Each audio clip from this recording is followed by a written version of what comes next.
Oui, petite vidéo, un petit peu dans la suite de la réflexion d'une personne que j'ai rencontrée hier et je parlais un peu de l'importance de la vie psychique intra-utérine, enfin, c'est-à-dire que du vécu psychique d'un fœtus dans le développement ou dans le développement pendant qu'il est en développement avec sa mère. Je pense que c'est peut-être encore plus fond. C'est-à-dire que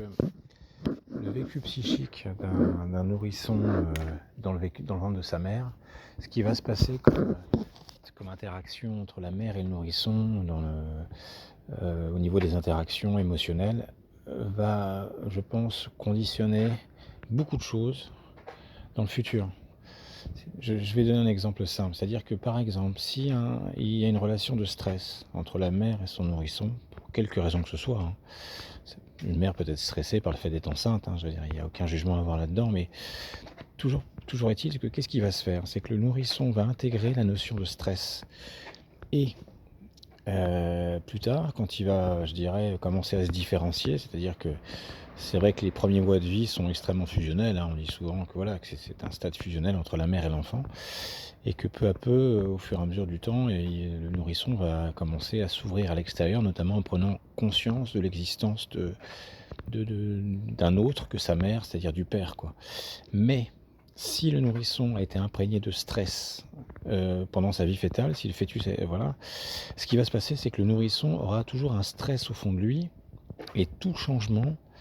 va entraîner une réactivation de ce stress, quoi. Et donc, ce qui va se passer, c'est que l'introduction du père, la prise de conscience du père, va se faire de manière plus ou moins conflictuelle pour le nourrisson, et ça va déterminer tout le reste de sa vie, quoi. C'est-à-dire que le rapport au monde, c'est vrai que le rapport au monde, c'est en fait la mise en place de la présence notamment du père, qui vient séparer le père de la mère, qui vient séparer la relation fusionnelle entre le père et la mère. Et donc, si voilà, je pense que ça peut se passer de manière très extrêmement voilà. Et je pense que vraiment la vie psychique, le ressenti psychique d'un fœtus dans le ventre de sa mère va déterminer pour beaucoup de choses dans la vie, dans la future trajectoire d'un individu, quoi.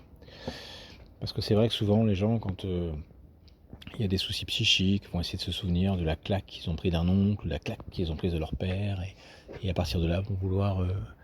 beaucoup interpréter les choses. Mais je pense que oui, il y a des réalités plus tard, mais je pense que beaucoup de choses se jouent déjà dans la vie fœtale, et que on a trop tendance à négliger ça plus tard quand on devient adulte, à négliger ce qui a pu se jouer pendant la vie fœtale d'un être humain, quoi. Voilà, je voulais souligner ça parce qu'il y a vraiment une personne que j'ai rencontrée qui m'a renvoyé ça, et je voulais partager cette impression en vidéo avec le grand public. Merci.